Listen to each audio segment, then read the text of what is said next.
Okay, colleagues, the question is that Amendment 6 be agreed, and members should cast their votes now.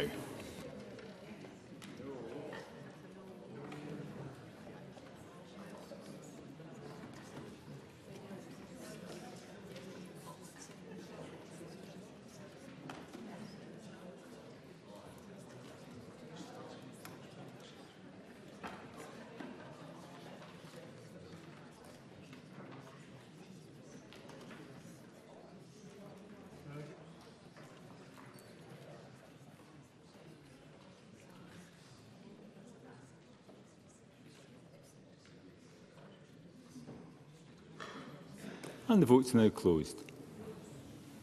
Point of order, Jackie Bailey. I'm afraid my app wouldn't connect. I would have voted yes. Thank you, Ms Bailey. I'll make sure that is recorded. Point of order, Fulton McGregor. I couldn't connect, Presiding Officer. I voted no. Thank you, Mr McGregor. I'll make sure that is recorded.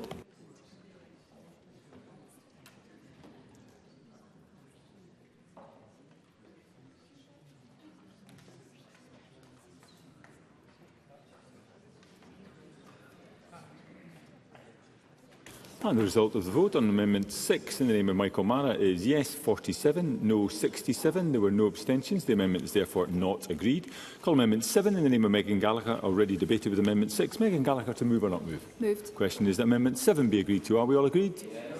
Parliament is not agreed. There will be a division and members should cast their votes now.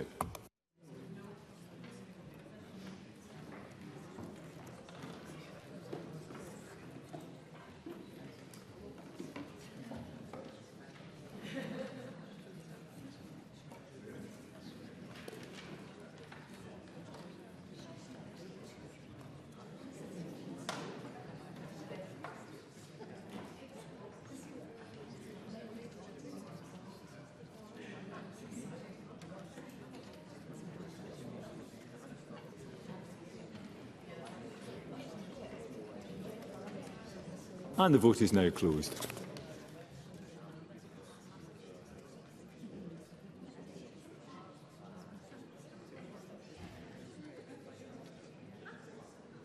Daniel Johnson, point of order.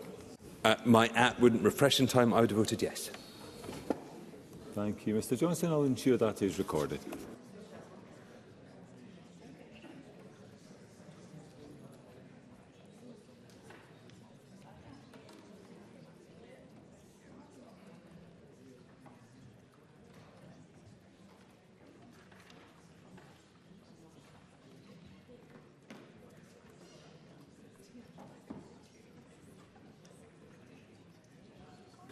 And the result of the vote on Amendment 7 in the name of Megan Gallagher is yes 49, no 67. There were no abstentions. The amendment is therefore not agreed. Call Amendment 8 in the name of Michelle Thompson, already debated with Amendment 6. Michelle Thompson, to move or not move? Not moved. That is not moved. I call Amendment 9 in the name of Liz Smith, already debated with Amendment 6. Liz Smith, to move or not move? Moved. The question is that Amendment 9 be agreed to. Are we all agreed? Yes. Parliament is not agreed. There will be a division and members should cast their votes now.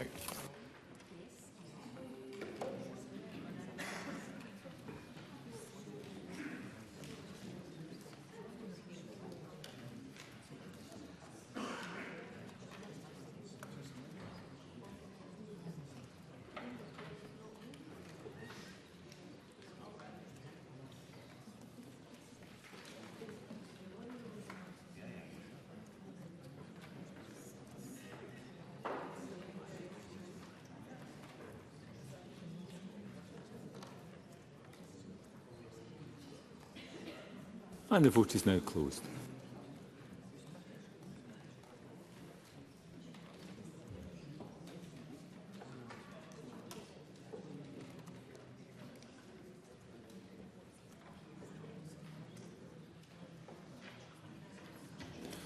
And the result of the vote on Amendment 9 in the name of Liz Smith is yes 49, no 66. There were no abstentions. The amendment is therefore not agreed. Call Amendment 10 in the name of Michelle Thompson, already debated with Amendment 6. Michelle Thompson, to move or not move? Not moved. That is not moved. Which takes us to Group 2, Assessments and Reporting. Call Amendment 11 in the name of Michael Mara, grouped with Amendments 14, 16, 17, 20 and 21. Michael Mara to move Amendment 11 and speak to other amendments in the group. Mr Mara. Thank you, President Officer. My amendments in this group would require the Scottish Government to arrange for an independent sensitivity analysis to be conducted prior to the publication of indicative rates.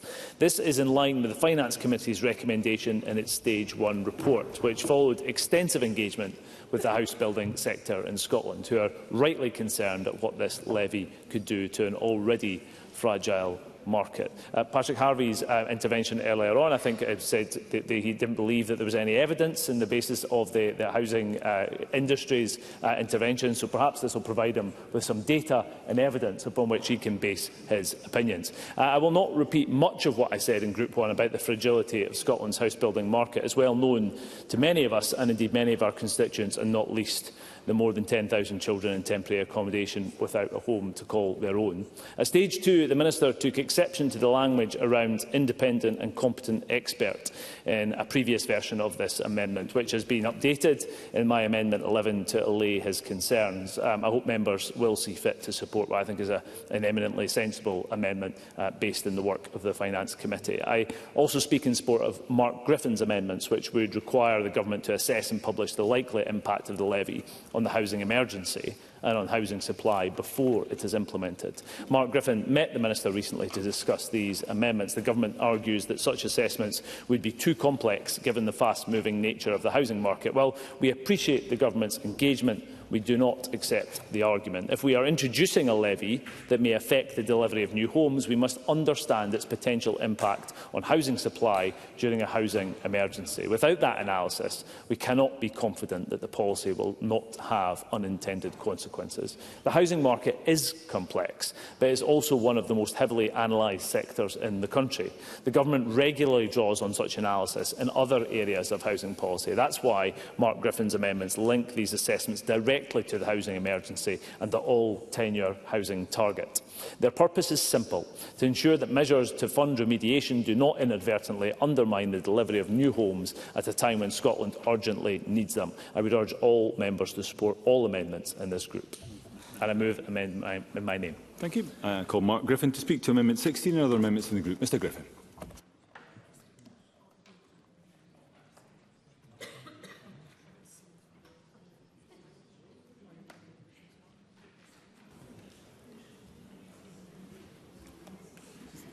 Sorry, Presiding Officer. Michael Mara is moving the amendments on my behalf this afternoon. Okay. There are no other members wishing to speak, so I'm going to call the Minister. Thank you, Presiding Officer.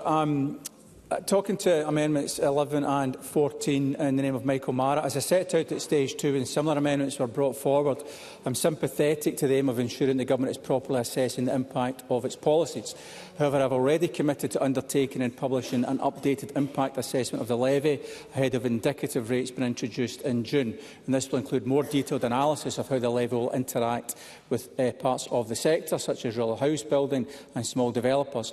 The bill already contains provisions for rigorous impact assessments, as well as the further assessments committed to later this year, plus the work that will be undertaken by the Scottish Fiscal Commission, which will deliver effectively what a further sensitivity analysis seeks: a forecasting approach to sensitivity analysis in practice, with central estimates, risk analysis and alternative economic scenarios as standard. Asking for more only duplicates what's already baked in, and additional tests only extend the paperwork without any more information or benefits. As with the amendments brought at Stage 2, there is an issue with the mention of an independent expert. It's still not clear how such a person would be identified, nor is it clear why the SSE's role as Scotland's independent fiscal forecaster isn't sufficient. Finally, I would alert Parliament that these amendments would subject the levy to some of, if not the most, rigorous reporting requirements across the entire UK tax system, despite it being one of the smallest taxes in revenue terms. It's for the same reasons that the Government is also unable to support Amendments 16, 17, 20 and 21 in the name of Mark Griffin. There would seem to be an assumption that the levy's effects can be isolated from other factors, interest rates, inflation, material costs, labour pressures, global factors and many others. Of course, it can, and forcing analysis that ignores these macro factors produces subjective, contestable outputs and needless cost. Presiding Officer, I recognise the desire for continued assurance, but we've already provided it between two business impact assessments, a third to come, strengthening reporting in the bill, continuous monitoring and the Scottish Fiscal Commission's independent fiscal and economic forecasts. The Parliament already has a comprehensive and credible basis on which to scrutinise the levy now and in the future, and they will therefore ask Parliament not to support the amendments in this group. Thank you, Presiding Officer. Thank you. And a call on Michael Mann to wind up. Press to withdraw Amendment 11. Thank you, Presiding Officer. I think that the point of difference in this group really lands on the depth of the analysis that we're seeking, and also the fact that we're not looking for single national indicators, but something that has actually depth in different areas, so that we can understand the varied impact of the taxation in those different parts of the country. Frankly, I think on the basis of the Minister's defence, much of it's spurious, and on that basis I'll press the amendments. Thank you. The question is that Amendment 11 be agreed. Are Parliament agreed? There's not agreement. There will be a division and members who cast their votes now.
And the vote is now closed.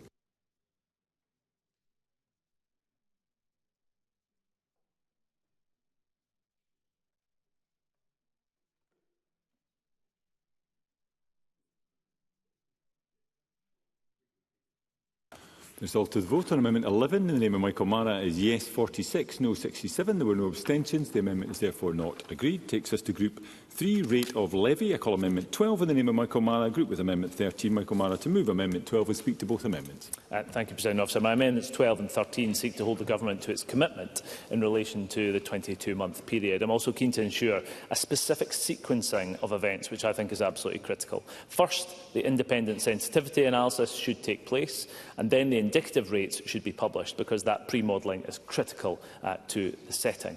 Then, after at least 22 months have passed, the rates can come into force. Earlier contributions have covered the problems that would be associated with further cooling in an already sub-zero market. I think this process is sensible and is not clear enough as it stands in the legislation.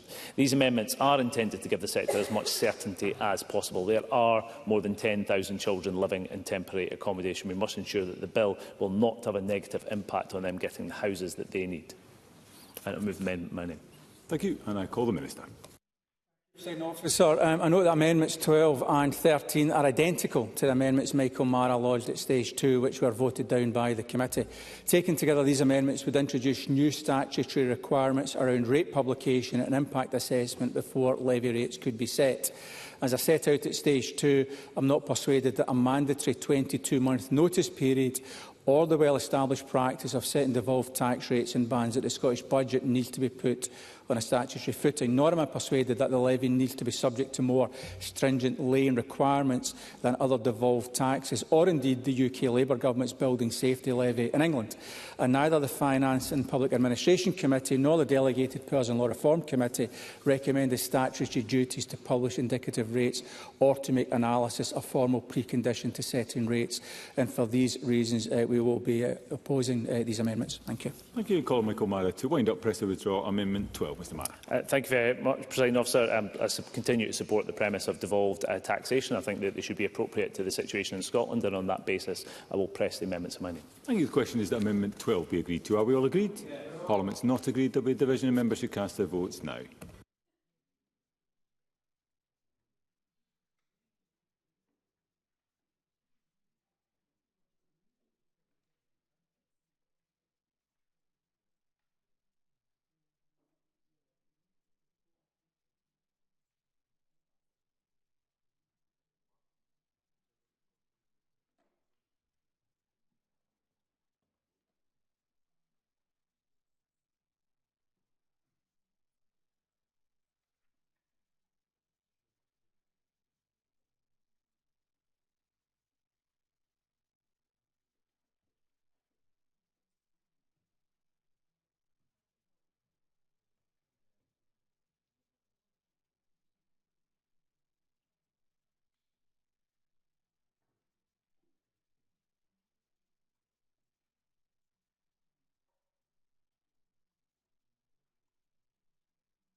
And the vote is closed.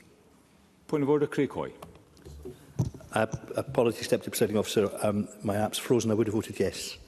Thank you, Mr Hoy. I will ensure that vote is recorded.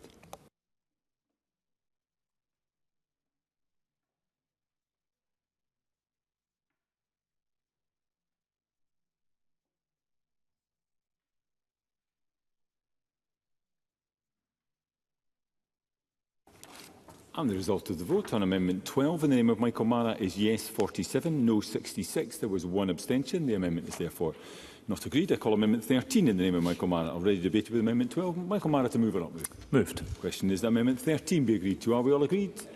Parliament's not agreed. There will be a division, and members should cast their votes now.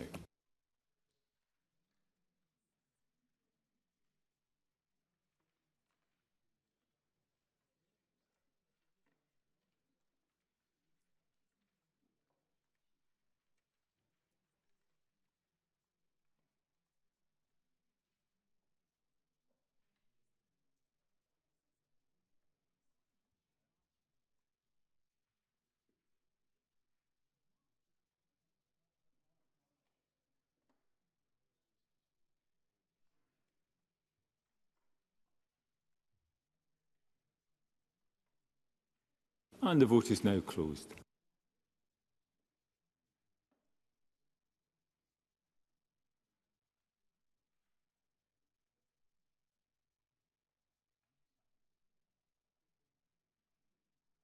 And the result of the vote on Amendment 13 in the name of Michael Mara is yes 49, no 66. There were no abstentions. The amendment is therefore not agreed. I call Amendment 14 in the name of Michael Mara. Already debated with Amendment 11. Michael Mara to move or not move? Moved. The question is Amendment 14 be agreed to. Are we all agreed? Yes. Parliament's not agreed. There will be a division, and members should cast their votes now.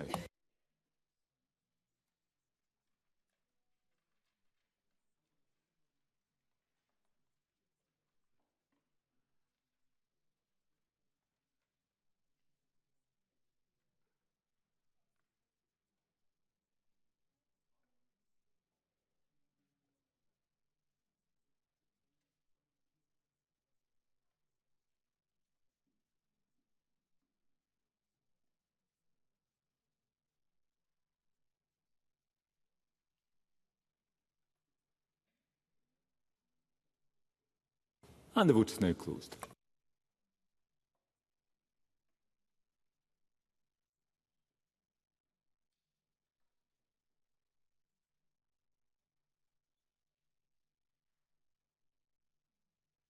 The result of the vote on Amendment 14 in the name of Michael Mara is yes 48, no 67. There were no abstentions. The amendment is therefore not agreed. I call Amendment 5 in the name of the Minister. Already debated with Amendment 6. Minister to move formally. Moved. The question is that Amendment 5 be agreed to. Are we all agreed? Yes. That is agreed. I call Amendment 15 in the name of Michelle Thompson. Already debated with Amendment 6. Michelle Thompson to move or not move? Moved. The question is that Amendment 15 be agreed to. Are we all agreed? Yes. Parliament is not agreed. There will be a division, and members should cast their votes now.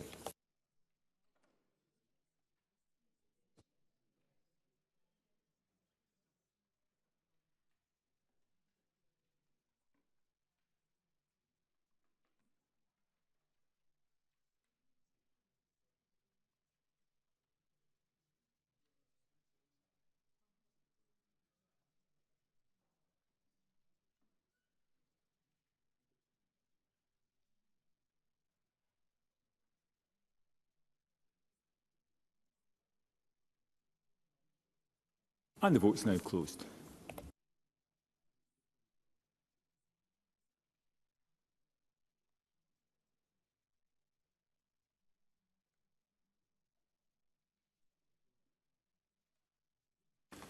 The result of the vote on Amendment 15 in the name of Michelle Thompson is yes 108, no 7. There were no abstentions. The amendment is therefore agreed. It takes us to Group 4, Levy-Free Allowances. I call Amendment 2 in the name of the Minister. Group with Amendment 3. Minister to move Amendment 2 and speak to both amendments in the group. Minister.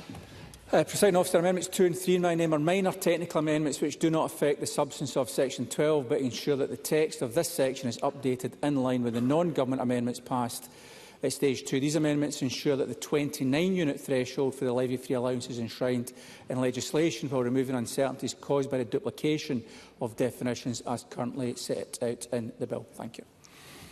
Thank you. No other members have asked to speak. I take it you're nothing further to add, Minister, and wind up? No. The question is therefore that Amendment 2 be agreed to. Are we all agreed? Yes. Parliament is agreed. I call Amendment 3 in the name of the Minister. Already debated with Amendment 2. Ministers move formally. The question is that Amendment 3 be agreed to. Are we all agreed? That takes us to Group 5, use of levy proceeds. Call Amendment 4 in the name of the Minister in a group on its own. Minister to move and speak to Amendment 4. Minister. Presiding Officer, Section 13 of the bill sets out revenues from the levy must be used for the purposes of improving the safety of persons in or about buildings in Scotland. This wording aligns with the UK Government's England-only levy and aligns with the specific power devolved to the Scottish Parliament. And the Scottish Parliament has been clear from the outset that our specific intention within that power is to use the levy proceeds to fund the work of the cladding remediation programme. Stage 2 amendments were brought in the name of Liz Smith, which, if passed, would have narrowed the use of funds to specified sections of the Cladding Act. The Government could not support these amendments because of the way they were worded, but as I said in my remarks to committee, I was sympathetic to Liz Smith's intent to narrow the hypothecation of the levy in order to provide reassurance to industry. Amendment 4, my name, delivers on that commitment to bring forward a form of words which captures the intent of Liz Smith's Stage 2 amendment. In addition to the existing amendments on building safety improvements, this amendment ensures that funds must go towards cost of remediation, mitigation or prevention works in buildings with an external wall cladding system. This includes work undertaken as part of our single building assessments. So this amendment would require that levy funds are solely directed at the cladding remediation programme, while also ensuring that hypothecation and captures the full scope of the programme's work. Well, this has always been the Government's intention.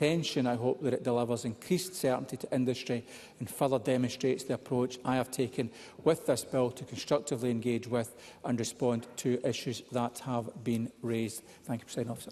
You move the amendment. I call brief and contribution Patrick Harvey.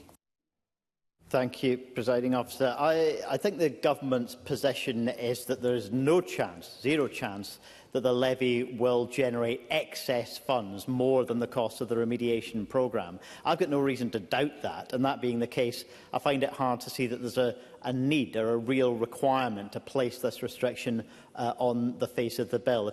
If the levy is only going to raise a portion of the funds that need to be spent on the remediation programme, I think there are already significant restrictions in the bill. I don't see any requirement to have an additional restriction. If for some unforeseen reason the cost of the remediation programme were reduced and there were excess funds, then why not spend that excess money on other aspects of building safety that the industry itself hasn't chosen to pay for in the past? So I don't think it's a likely scenario, but I don't see a real reason to put an additional restriction on the face of the bill. Minister, wind up. No further comments. The question is that Amendment 4 be agreed to. Are we all agreed? Yes. Parliament's not agreed. There will be a division of members who cast their votes now.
And the vote is now closed.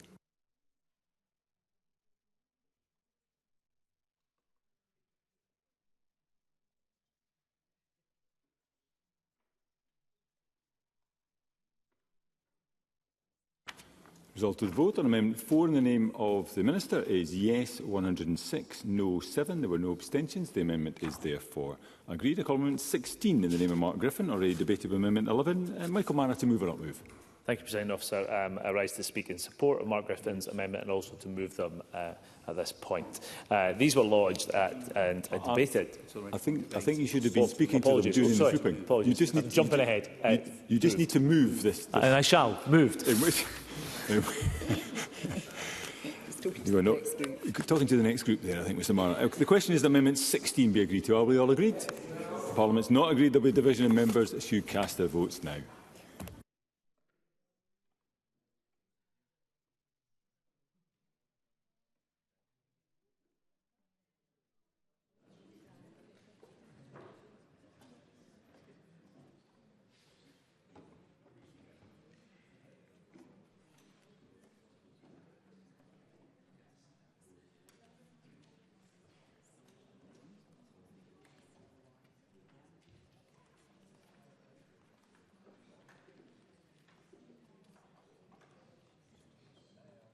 And the vote's now closed.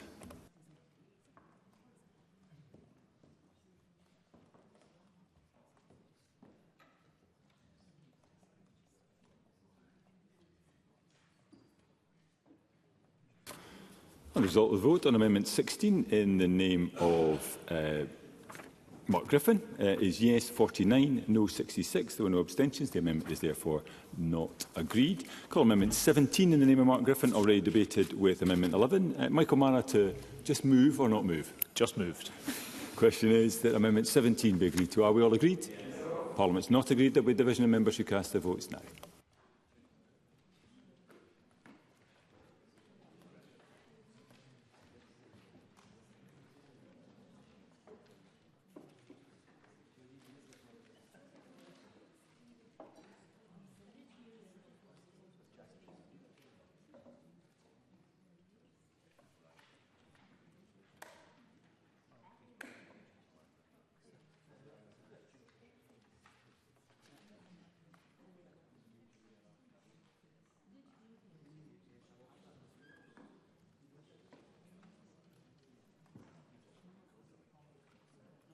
And the vote is now closed. Point of order, Gillian Martin. I wasn't able to connect this time. Would have voted no. Thank you, Ms Martin. I'll make sure that is recorded.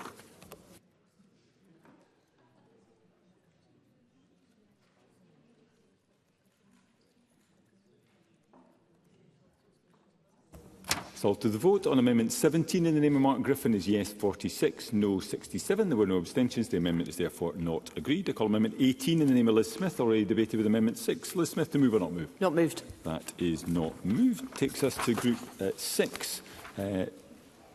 On expiry, call Amendment 19 in the name of Mark Griffin. Group with Amendment 22. Michael Mara to move Amendment 19 and speak to both amendments in the group. I'm sorry, Presiding Officer, that the Government's enthusiasm for these amendments don't quite match my own, but I do rise to speak in support of Mark Griffin's amendments, and I move them at the same time. These were lodged and debated at stage 2, but were not pressed to vote at that stage in order to allow further engagement with the Government on the issue. The principle behind the amendments remains straightforward. The Government has accepted that the levy should be restrictive in nature by stipulating that the proceeds raised can be used only for specific purposes, namely the remediation of unsafe cladding. If the Government accepts that the scope of the levy must be restricted in that way, it follows that the duration of the levy should be limited to the required time to complete that work. However, I have real concerns that, contrary to the consultation findings and the Committee's recommendations, the bill would allow the levy to continue across successive governments long after its stated purpose has been fulfilled. That would risk undermining the purpose of the legislation and damaging confidence in the housing sector. In developing this amendment, Mark Griffin has worked closely with the Scottish Property Federation, which shares the concern that moving beyond the original 10-year framework risks mission creep. For those reasons, I believe it is appropriate Parliament has the opportunity to take a clear view on this issue. Having previously allowed time for engagement with the Government, Mark Griffin is now content for me to move these amendments and allow Parliament to vote on them. Thank you. Thank you. I call the Minister. Thank you, Presiding Officer. At stage 2, the Government responded to the views of the committee and stakeholders and brought forward amendments, now section 51A, introducing a sunset clause into the bill. The period of 15 years is in line with the committee's recommendation in its stage 1 report and with the estimated lifetime of the cladding remediation programme. If Parliament and Government do nothing, then the levy will cease after the 15-year period. However, in recognition of the potential for unforeseen costs for the programme, Ministers can take action by regulation to extend the lifetime of the levy, importantly subject to the affirmative procedure. Amendment 22 would curtail the levy to operate for only 10 years, which does not match with the committee's recommendation nor the proposed lifespan of the cladding remediation programme. It would also remove the ability of future governments to provide for an extension subject to parliamentary approval. That would be a substantial departure from the UK Labour Government's approach to the building safety in England, which contains no sunset clause whatsoever. As at stage 2, I ask that members consider the implication of placing a greater share of the costs of this work onto the wider public purse of the levy is forced to end prematurely, with no regard to emerging data or to the cost of cladding remediation. Indeed, the combined effect of this amendment and Michael Mara's previous Amendment 6 would have been to reduce the period of taxable activity by around 7 years. At £30 million per annum, that's £210 million that the public purse would have to have had picked up, and neither Mark Griffin nor Michael Mara have put forward a credible plan for how that would be funded. So for those reasons, the Government is opposed to Amendments 19 and 22. Thank you. Thank you. I call Michael Mara to wind up press or withdraw Amendment 19. And nothing further to add. I'm happy to press. Question is that Amendment 19 be agreed to. Are we all agreed? Yes. Parliament's not agreed. There will be a division, and members should cast their votes now.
And the vote is now closed.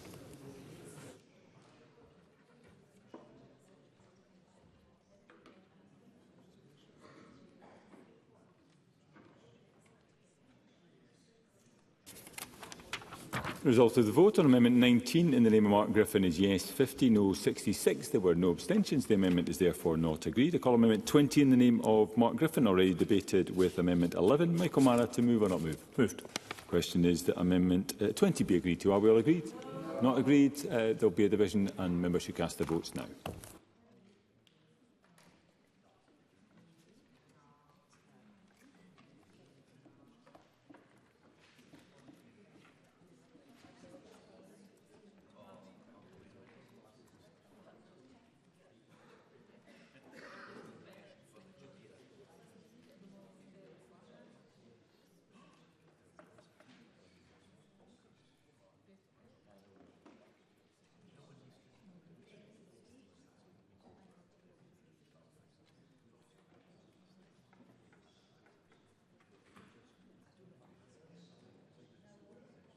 And the vote's closed.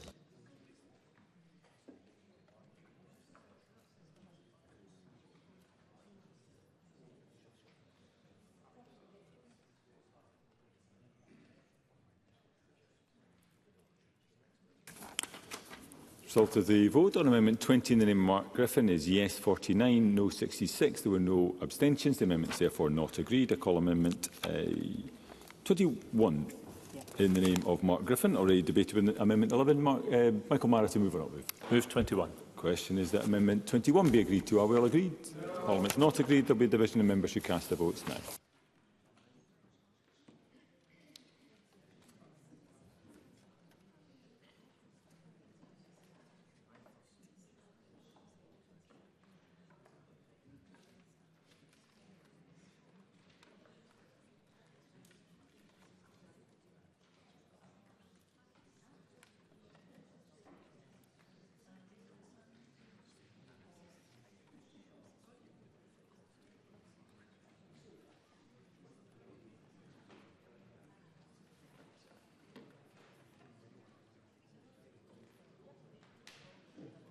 And the vote's now closed.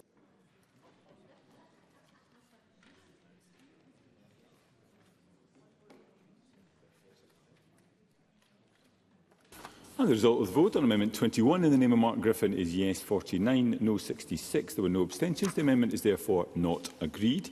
Call Amendment 22 in the name of Mark Griffin, already debated with Amendment 19. Michael Mara, to move or not move? Not moved. That is not moved, and that ends consideration of Stage 3.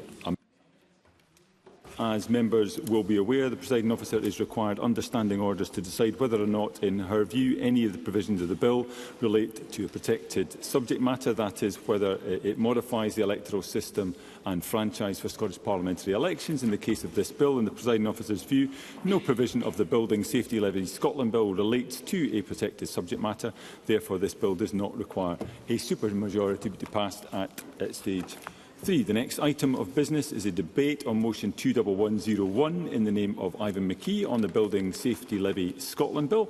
I'd invite members wishing to participate in the debate to press the request to speak buttons, and I call on Ivan McKee to speak to and move the motion. Minister, around 7 minutes, please. Thank you, Presiding Officer. I'd like to begin by thanking the Finance and Public Administration Committee for its scrutiny of the bill, and also to welcome the evidence and insights that have been provided by the Scottish Property Federation, Homes for Scotland and indeed developers themselves, both before and after the introduction of the bill. The committee's Stage 1 report provided no recommendation on the bill, and the report recognised the need for further funding, whilst raising concerns over the potential for the levy to depress house building figures, requiring a balance between revenue generation and impacts. To put this need for balance in context, I think it's helpful to set out the scale of the work we are undertaking. The cladding remediation programme will undertake work to address the estimated 1,260 to 1,450 residential buildings in Scotland, 11 metres or more in height, which require work to alleviate external wall system life safety fire risks.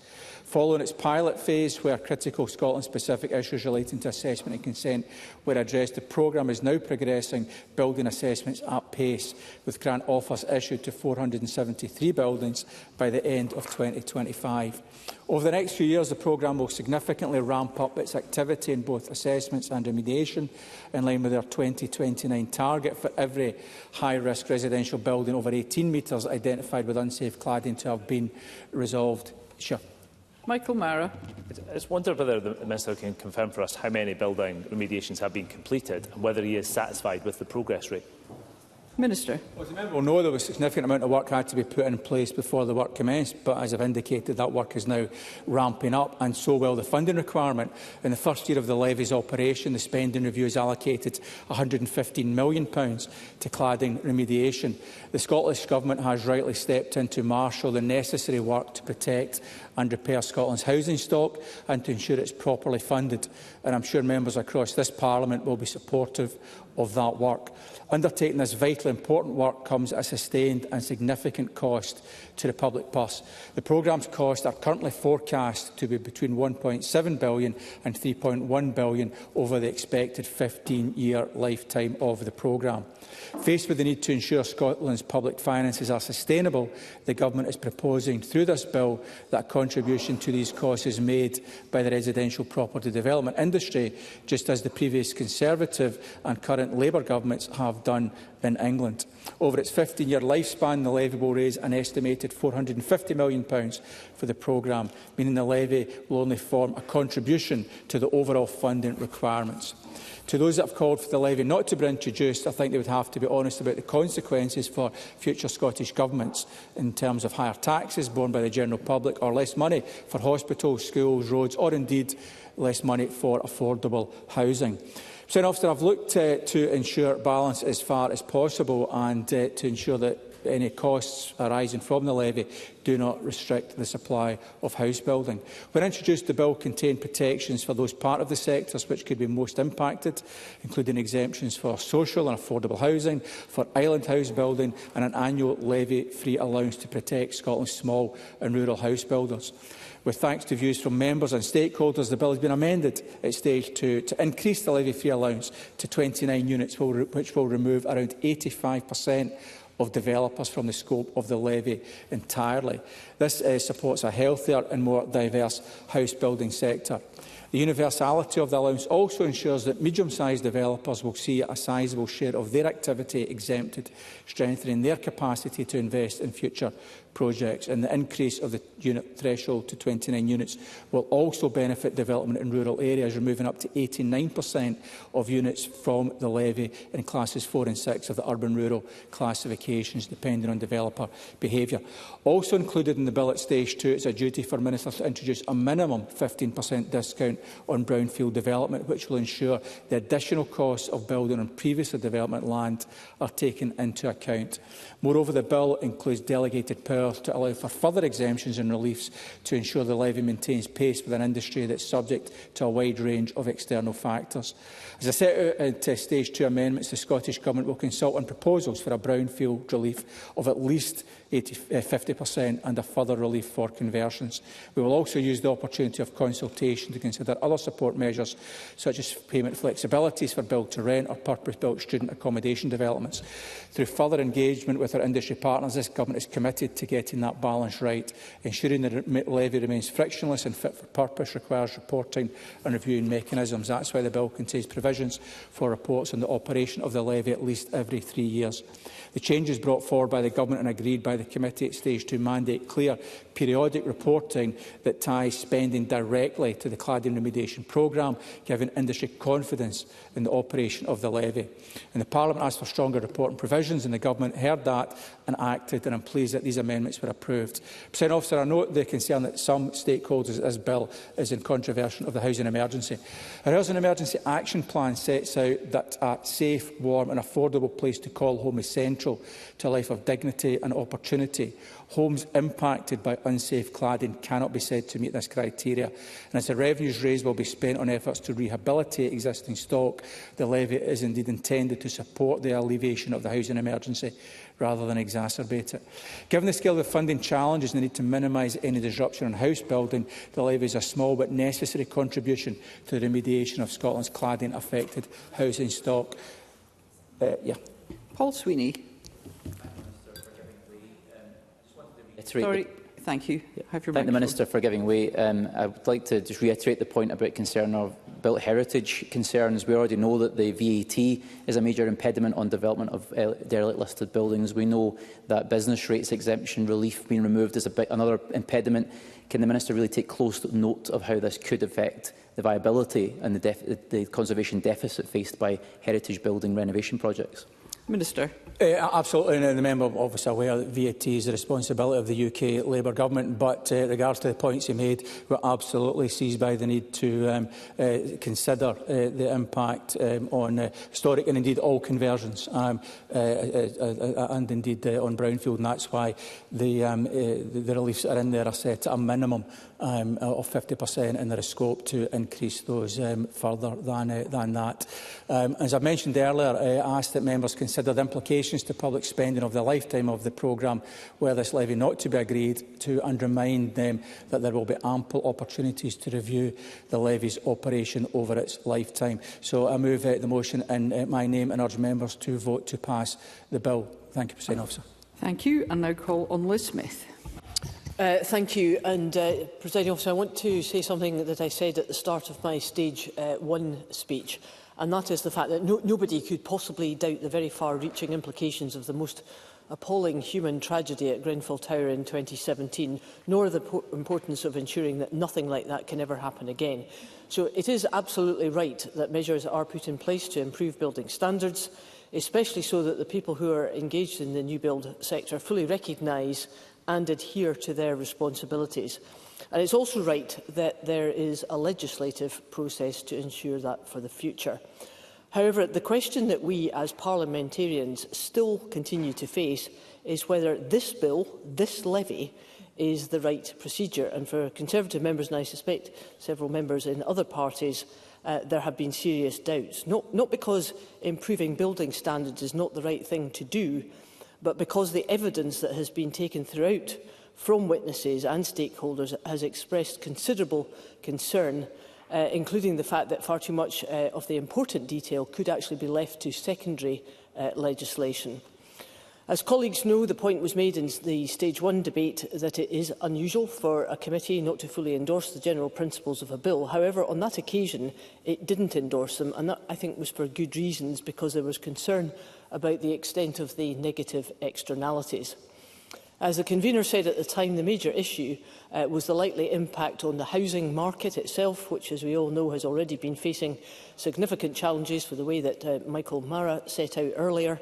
The most significant concern among witnesses and members of the committee was the fact that the bill could actually reduce house building capacity because it would make certain sites unviable and therefore have a detrimental effect on the ability to deliver much needed affordable housing. Yes, of course. John Mason.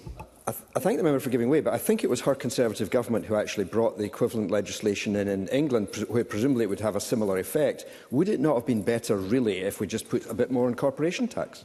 Liz Smith. The member is correct. It was the Conservative government, but I think the housing markets in south of the border and north of the border are completely different. And I think we have to look at it in the context, as I said earlier, of this particular proposed levy rather than what has happened elsewhere. I think that there are different but nonetheless related issues about the potential effects on rural Scotland, where a depopulation has already had significant problems. I was satisfied by the Minister moving to address these concerns via some amendments at Stage 2. But I think several factors do remain that make it a very, very complex issue for rural housing. House prices, as we know, are often particularly high in relation to local incomes in rural areas, and there's a shortage of housing that is suitable for families, which means, sadly, that too many families choose to move away. And, of course, the combination of that with the infrastructure concerns is something that I think is of considerable concern. There is likely to be a disproportionate effect on smaller developers. I don't think anything will convince me otherwise, and that's owing to the fact that they will... Yes. Minister. Given that 85% or more than 80% of developers won't pay, I think 85% of developers won't pay any levy at all, and that 89% of development in rural areas will be exempt, how does she square that with what she just said? Liz Smith. Well, I indicated to the Minister a little bit earlier that I was pleased with the amendments that we agreed at Stage 2, but there is another percentage there, which is a very rural setting, and I think the evidence that we took gives considerable concern, and that's something that worries me greatly about the rural dimension.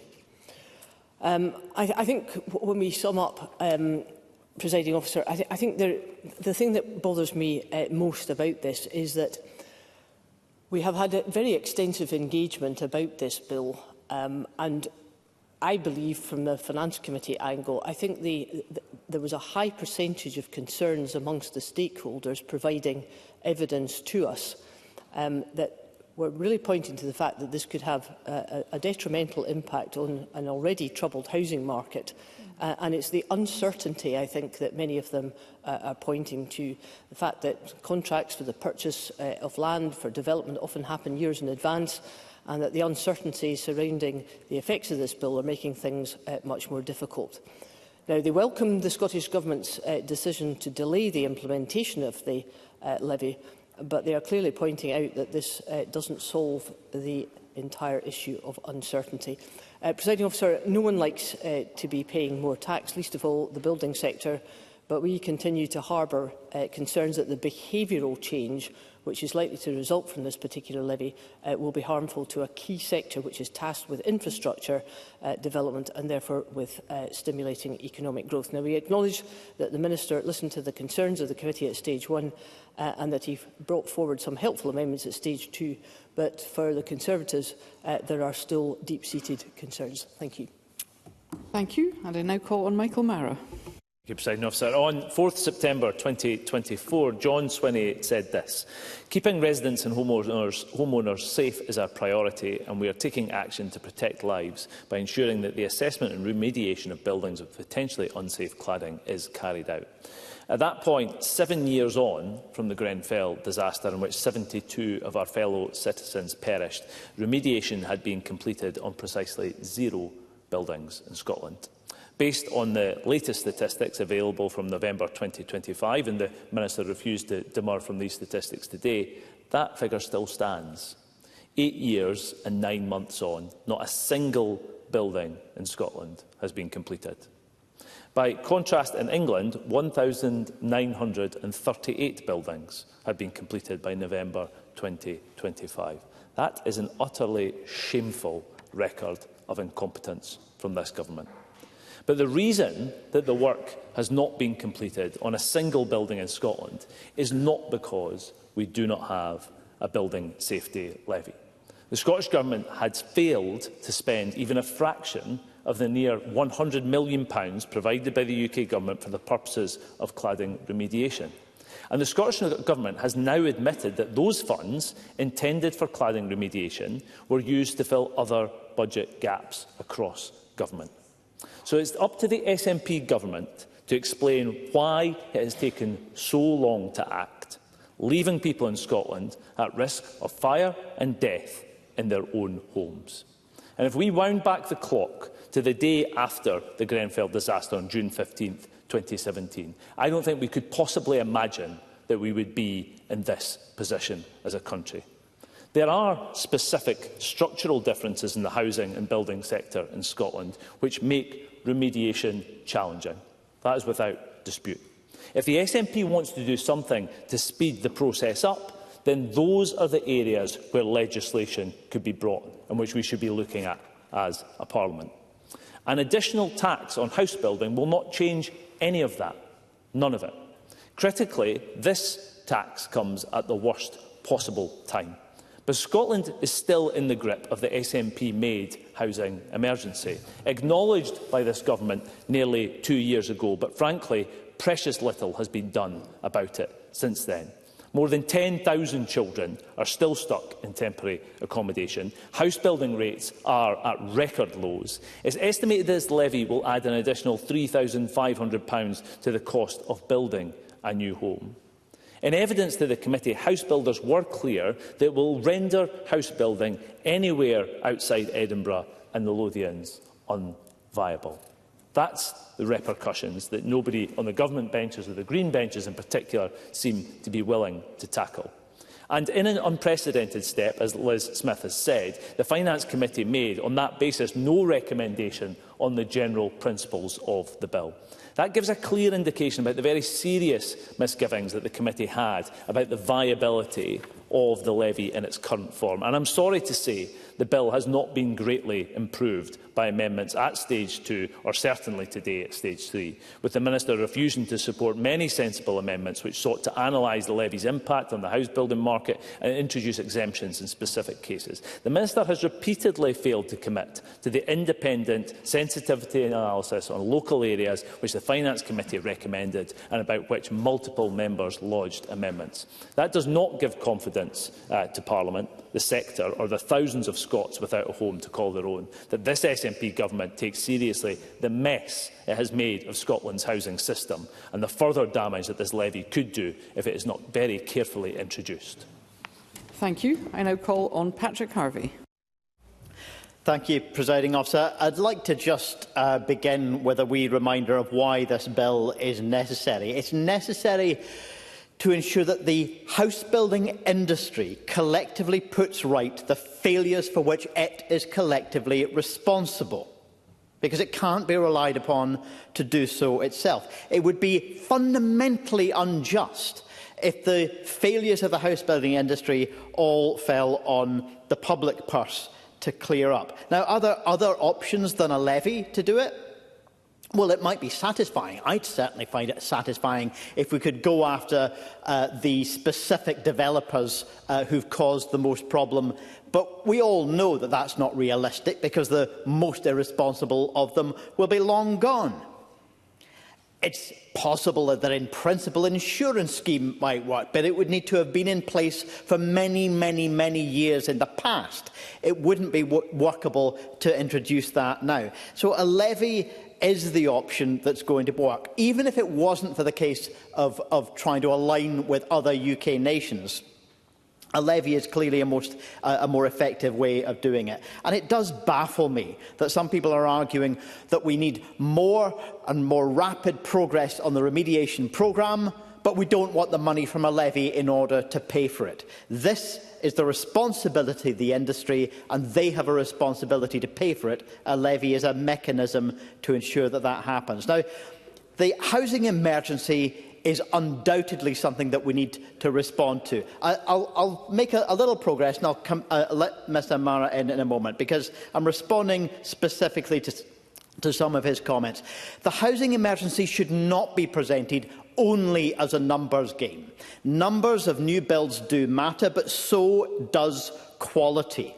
And as for the criticism of industry lobbying points that I made earlier, that was challenged by Michael Mara as though somehow he thinks the Greens don't get it. He seems to have forgotten that it was the Greens who took the boldest steps to address it in the rent freeze and the long-term rent controls, something that Labour figures like Andy Burnham and Sadiq Khan have long called for, because they recognise that the housing emergency goes far beyond Scotland and affects their constituents too. And that's clarity that has been sadly lacking from Scottish Labour's position. I give way.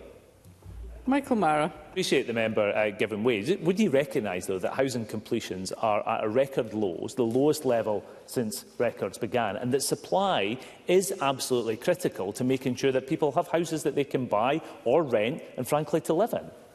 Patrick Harvie. And there are many reasons why there are challenges to improving and increasing that supply. But supply is not just about numbers, it is also about type. And we have far too much support, not just from opposition parties, but from the Scottish Government as well, for forms of house building which serve the interests of landowners and developers. Things like super-rich build-to-rent organisations that build properties that are going to be put out to rent at high end, at luxury end, when we should be building the affordable homes that we need. Presiding Officer, action on the housing emergency is needed, but whether it's on addressing rent levels on existing homes, or ensuring that we're building the right homes for the future, or indeed in fixing the house building industry's mess that it's already created and ensuring that they fit that bill, it needs the nerve to stand up to industry lobbyists, not the desire to cave into them. That's the kind of action that the housing emergency demands of us all. Thank you. And I now call on Willie Rennie. That contribution just shows why there are thousands, tens of thousands, if not hundreds of thousands of people across Scotland who are delighted that Patrick Harvie is no longer a housing minister in this government. He almost single-handedly starved Scotland of £3.4 billion of investment in housing. Everybody who wants a home should make sure that Patrick Harvie is never in government ever again. Now, of course, we need to remember where this came from, the appalling tragedy at Grenfell, but also now the anxiety that residents who are trapped in properties surrounded by cladding, dangerous cladding, now feel. And they feel incredibly anxious. I know many of them myself.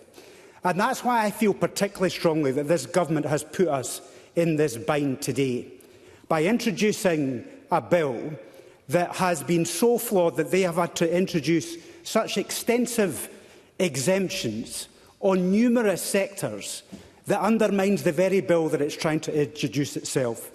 Surely the Minister must understand that the sector sees this not in isolation, but as an accumulative impact on the sector, from the issues around about the housing emergency, from the home energy standards, the accessibility, all the various taxes and regulations, the problems with planning. All of that together creates an impact on the sector, which the Minister has referred to in his contribution earlier on, but seems to be blind to the impact that this bill is actually having on that impact. Yes, certainly. Minister. He knows this, so I don't know why. I know why he's going down the track he's going down, but he knows this very well. First, of course, this is something that isn't unique to Scotland. It's happening across the rest of the UK. But the main point is, of course, if we weren't raising that money through the Building Safety Levy, which part of the Scottish Government's budget would he propose taking it from? So Liz Smith was right. The housing sector in Scotland is different. The market is different. We've been starved of investment, and therefore we need to act incredibly sensitively over this next period. And I would have more sympathy for the government's position if it had powered on and used that £100 million sum of money that it had received from the UK Government to actually tackle some of the cladding issues that the homeowners are desperate to get resolved. Yes, we'll take an intervention. Mary McCallum. Sorry, thank you. I thank Willie Rennie for taking the intervention. I think it's worth remembering in this debate that we are talking about a contribution to what could be billions of pounds of public money to rectify something and keep our residents safe. Surely that's something that members can understand is an important contribution to make. The other thing I wanted to just ask Willie Rennie is, does he appreciate that you can both foster confidence and investment, as we have been doing with record budgets, greater confidence, a delivery agency, clear exemptions to encourage investment? You can do all that, and you can work with developers to ensure that key issues of public safety are addressed, and I do hope that members can support that.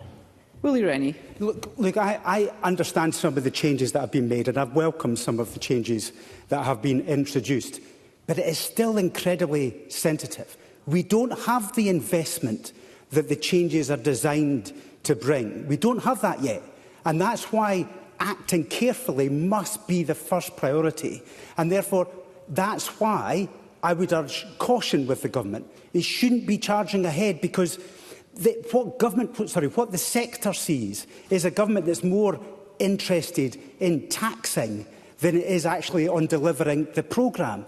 And that's why, if the government had moved ahead and had spent that money and had resolved more of the properties that are desperate for resolution, then I may have more sympathy. I think I'm concluding, I'm afraid. I've only got 4 minutes. But that's why we won't be supporting the bill today. We think it's a cat-handed measure. It's something that is going to knock confidence in the sector, and that's why we will oppose it. Thank you. We move to the open debate, and I call Michelle Thompson. Thank you, Presiding Officer. I'll just start my short remarks by popping in with the intervention I hope to get in on Willie Rennie, and I hope that he will be joining me in my calls for an adjustment to the fiscal framework to remove the quite ridiculous limits on the Scottish Government around capital and their ability to borrow, because we know it's a fundamental aspect of being able to increase our infrastructure. Presiding Officer, given the volume of legislation we have to get through this evening, I only intend to make a few brief remarks. And I think I join those members that state that the decision today we make or have made has real consequences for homeowners, for the housing market, I agree, and for the collective responsibility we bear to keep people safe in their homes, and that's the fundamental. And I've been heartened by the members across the chamber who have engaged so constructively, and even where there have been disagreements, we share a commitment to ensuring that homes in Scotland are safe, secure and fit for purpose. And it is a pity that this levy hasn't emerged from a Scottish policy design process. It has been foisted upon us by the UK Government decisions on building safety funding and the UK-wide levy framework.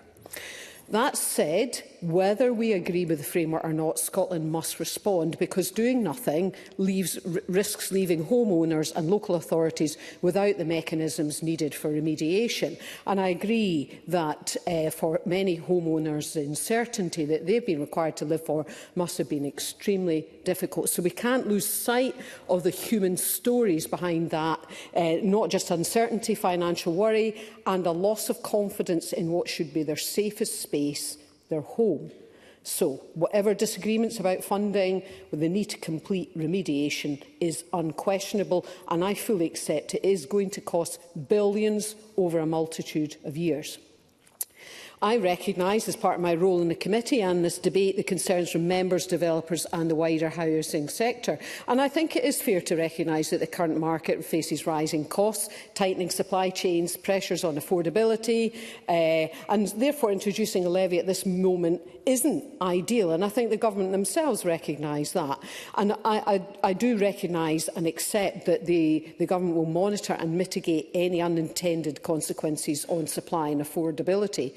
So to that end, I do thank again the Minister and the Government's acceptance of my Amendment 15. First-time buyers already face significant barriers, and it would have been unfair for this levy to create further obstacles. So I'm grateful to colleagues and the Minister for ensuring fairness is at the centre of this legislation.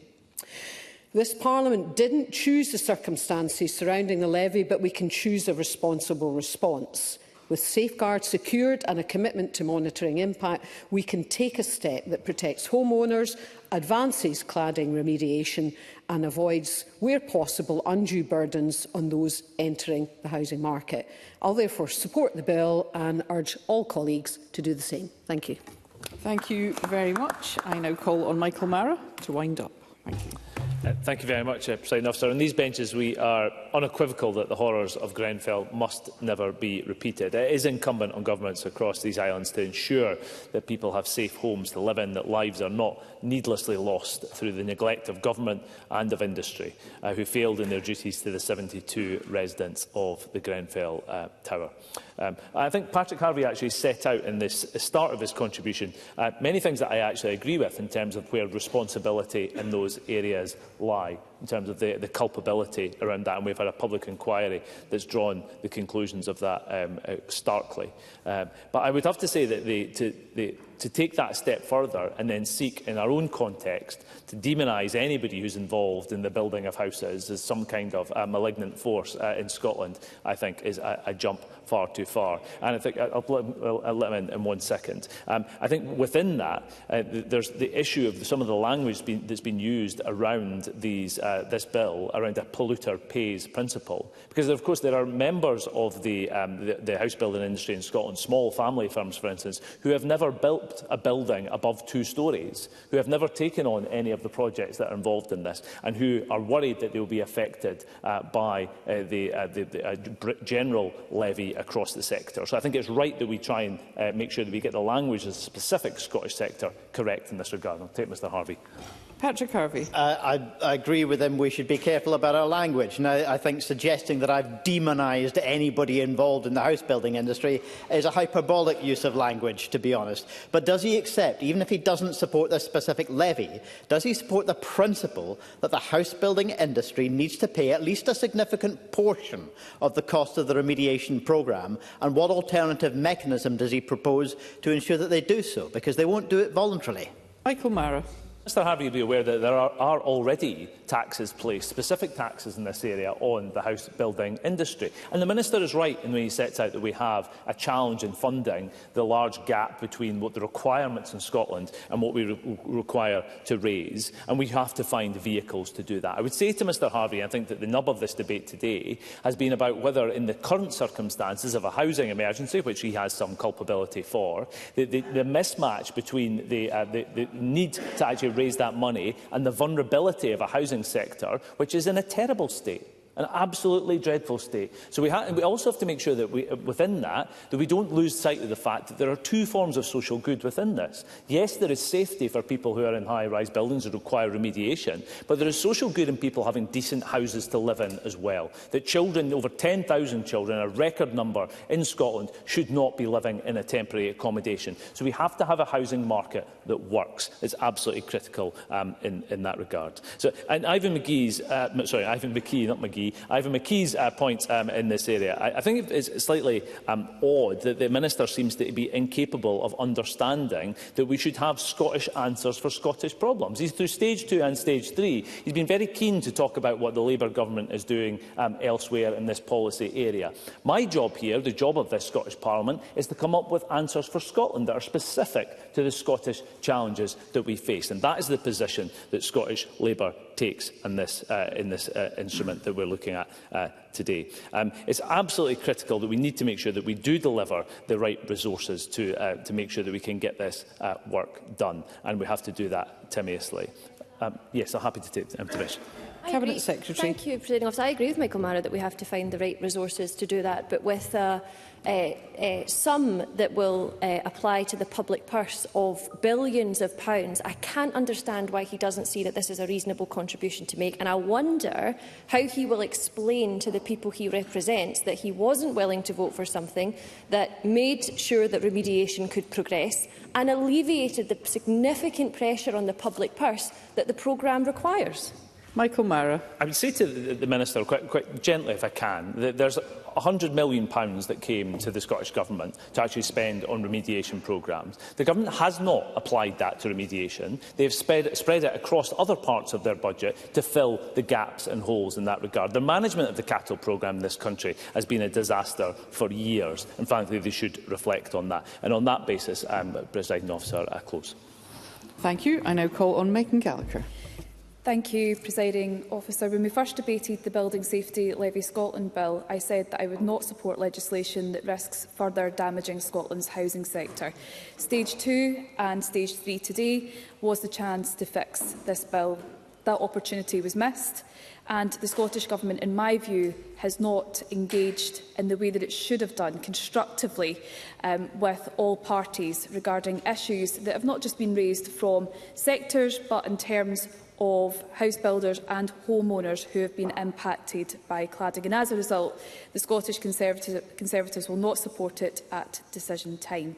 Building safety is not optional. We all agree on that, and we all do recognise the tragedy of Grenfell and why remediation is required on all affected buildings. But the real question is this: is this bill the right way to fund cladding remediation?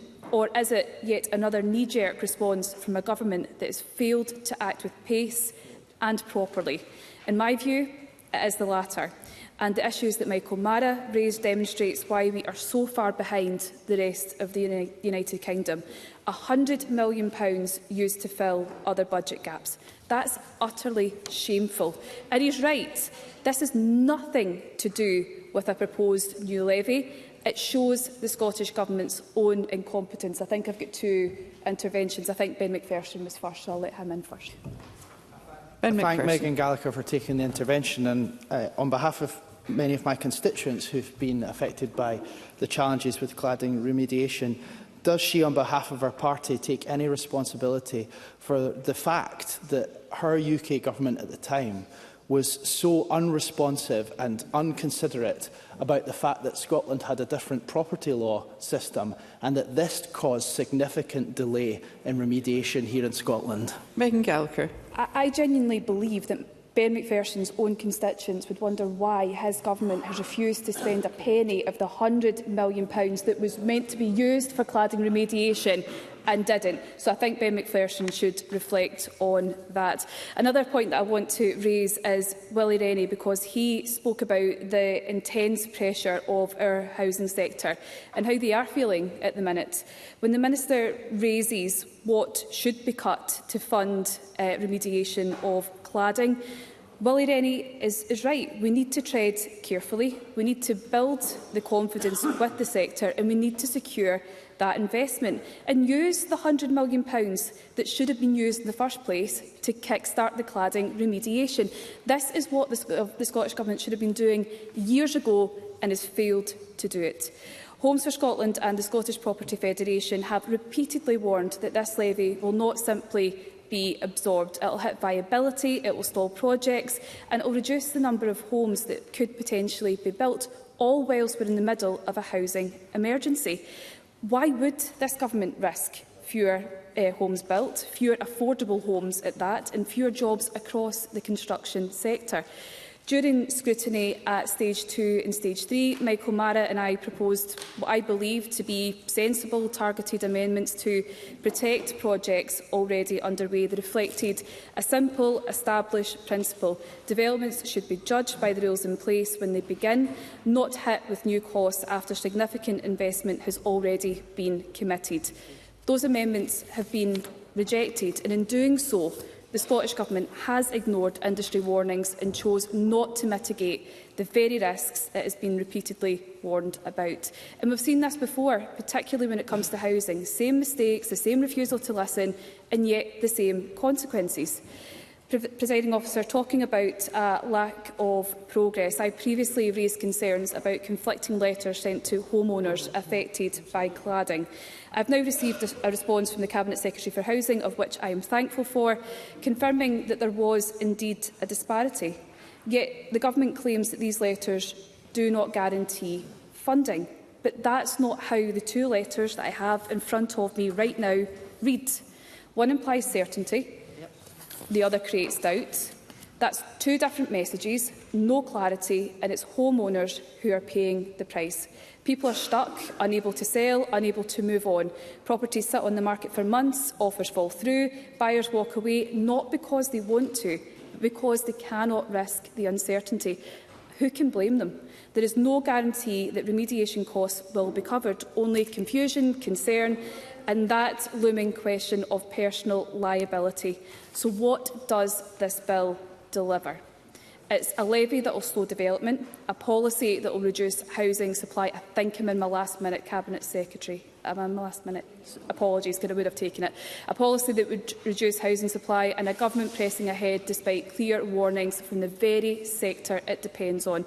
At a time when Scotland faces a housing emergency, this, in my view, is the wrong policy at the wrong time. And for all of those reasons, we cannot support the bill at decision time. Thank you. I now call on the Minister to wind up. Thank you, Presiding Officer. And at the outset, I think it's important that, as many members have done, we reflect on the tragedy of Grenfell as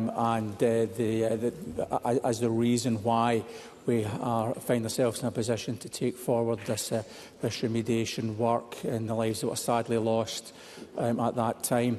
Presiding Officer, there has been a range of views expressed throughout the consideration of this bill. However, I believe there is consensus amongst us that members on all sides of the chamber are committed to safeguarding homeowners and residents from the dangers that unsafe cladding poses, and that members agree it's right for this government to take action through the cladding remediation programme to safeguard homeowners in and residents of buildings with potentially unsafe cladding, and to ensure that an event like Grenfell is never allowed to happen again.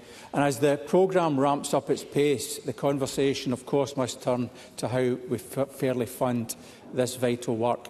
Based on the programme cost estimates, it's clear that the Scottish budget will bear the brunt of this cost over the lifespan of the programme. And given the scale of efforts needed to rehabilitate Scotland's housing stock, this Government believes it's right that the residential property development industry provides a contribution to this work. This view, of course, is also shared by the UK Labour Government, the previous UK Conservative Government, in light of the England-only building safety levy commencing operation in October of this year. As I said in my opening speech, the challenge in implementing a levy to help fund the programme is one of balance. How do we secure the necessary funding while ensuring the levy operates as frictionless as possible across the house building industry? And this has been the crux of the debate on the bill, and I'm very grateful for the contributions by members from all parties on getting this balance right. The Government has listened and moved in line with a range of recommendations from the Chamber. Members asked for a sunset clause, and the Government has delivered that. Members asked for a closer link between the use of funds and the cladding programme, and that has been delivered to give certainty to the industry as to where the funds would be spent. Members asked for stronger reporting requirements. The Government has delivered that. And as I said in the opening, I'm pleased that the Government and Parliament work together in that way to strengthen the bill. The Government has taken forward measures to increase the levy fee allowance to 29 units, exempting 85% of developers from engaging at all with the levy, and indeed 89% of development in rural areas will not have to pay the levy. We have taken forward the business impact assessments. We have been indicated flexibility on build to rent and purpose-built student accommodation in the initial period. We have today included amendments to give relief, the potential for relief to first-time buyers. And of course, we have already delayed the implementation of the bill from 2027 to 2028.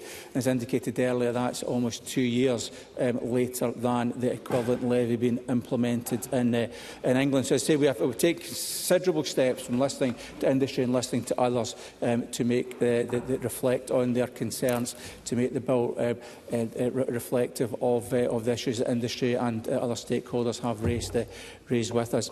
And the evidence and response gathered by the committee alongside our own, informed by 2 public consultations, has been very helpful, and I'm grateful to the committee and MSP colleagues for this engagement. Presiding Officer, as I said in my opening speech, there's no free lunch when it comes to funding this vital work. The funding of this levy, or the absence of this levy, would mean either higher taxes to the general public or cuts to public spending, which paradoxically would impact potentially on our affordable housing programme, something I'm sure members would not want to see. That does not feel fair or appropriate in the eyes of this government or, I would expect, members of the public. So I believe that this bill provides a strong fiscal measure to support the delivery of our cladding remediation programme, while also containing the appropriate safeguards to give confidence to our house builders. And I commend the motion in my name and very much hope that members will vote for this bill at stage 3 tonight. Thank you, Presiding Officer. Thank you. That concludes the debate on the Building Safety Levy Scotland Bill at stage 3. It's now time to move on